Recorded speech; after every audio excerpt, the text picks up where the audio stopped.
Bonjour à vous, c'est Zachary, j'espère que vous allez bien. On se retrouve aujourd'hui pour un tutoriel Photoshop. Comme vous l'avez compris, on va travailler sur le t-shirt gris que vous voyez actuellement sur mon écran. Ce t-shirt, on va pouvoir intégrer à l'intérieur un logo, du texte, des photos, des images, etc. Et automatiquement, il y aura un effet qui va être appliqué au contenu qu'on va mettre dedans. On va faire un petit exemple ensemble. Donc si vous voulez télécharger ce mock-up, le lien est dans la description et vous avez 7 jours d'essai gratuit à Envato Elements. Donc une fois téléchargé, on se retrouve avec ce dossier-là. Dans ce dossier, il y a un JPG et un point PSD, donc ça c'est le fichier qui nous intéresse, qu'on va utiliser ouvrir sur Photoshop, et ça c'est le logo que j'ai mis pour mon exemple. Donc je double-clique sur le point PSD et j'ai ce document-là. Alors ce document-là, vous allez pouvoir constater que tout est quasiment modifiable et surtout intégrable sur d'autres supports. Par exemple, alors le côté droit, on va pouvoir ici voir des calques et des dossiers. Donc si je clique sur l'œil, je peux voir que ça fait disparaître le t-shirt.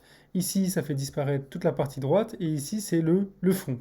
Donc il suffit de désactiver le fond ici. Et j'ai de la transparence. Ça veut dire que je peux faire un copier du résultat de mon t-shirt et le coller sur un autre document, par exemple. Ou mettre un fond d'une photo ou d'une autre couleur. Donc voilà pour ça. Ici, dans ce dossier-là, on va pouvoir modifier le texte qui se trouve ici, pouvoir désactiver, activer certaines choses. Par exemple, je vais désactiver ce petit bouton, je peux cliquer sur l'œil pour le désactiver. Ici, pareil pour made by l'auteur du thème, du mockup. Ici, je peux ajouter par exemple l'adresse de ma boutique, etc. Ou je peux carrément décider de le désactiver. Ensuite, tout ce qui nous intéresse, c'est surtout ce t-shirt gris. Alors j'ouvre le dossier et là j'ai un calque qui s'appelle Place Your Design. Donc ici à l'intérieur on va pouvoir intégrer notre design, le logo, le texte, etc. Donc je double-clique ici sur la petite icône. Alors, double-clic gauche et je me retrouve sur un autre onglet. Donc on peut constater que ça a ouvert un autre onglet. Et cet onglet-là, je peux me rendre compte que c'est exactement Design Here, ce qui est écrit ici. Donc là, je peux rajouter mon texte ou même désactiver ici ce calque-là ou le supprimer. Et par exemple, directement mettre mon logo. Donc tout simplement, glisser-déposer. J'appuie sur Entrée. Je fais File, Save pour enregistrer. Et je retourne sur l'élément principal. Et automatiquement, voilà, ça a intégré le logo. En fait, c'est aussi simple que ça. Donc là, bien sûr, je peux agrandir mon logo. On va faire un truc comme ça. Hop là. Voilà, je peux toujours le placer au centre.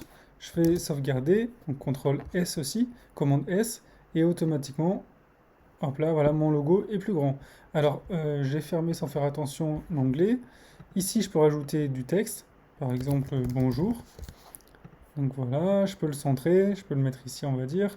CTRL S. Bon, c'est pas très design, mais c'est pour vous montrer qu'automatiquement, voilà, il y a l'effet qui est appliqué d'impression.